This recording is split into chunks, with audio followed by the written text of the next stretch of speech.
How to fix, please enter a postpaid phone number in battle.net. So first, you can try just using an eligible mobile number.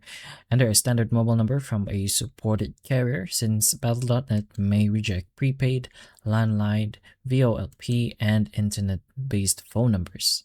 You can also match your account country.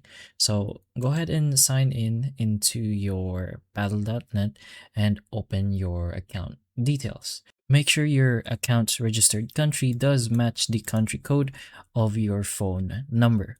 So once that is done, you can enter the number correctly. Choose the correct country code first and it should be automatic.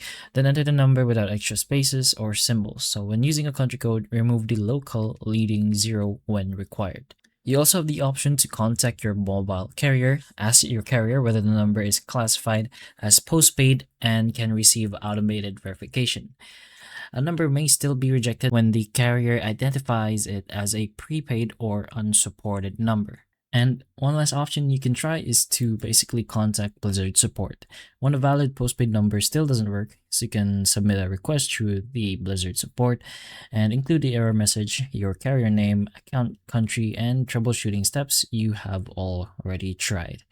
And also never share your password or verification code as well. But those are a few options you can try if you are having this problem in battle.net. So hopefully this video does help. If it can, please like and subscribe for more videos like this, and that's all.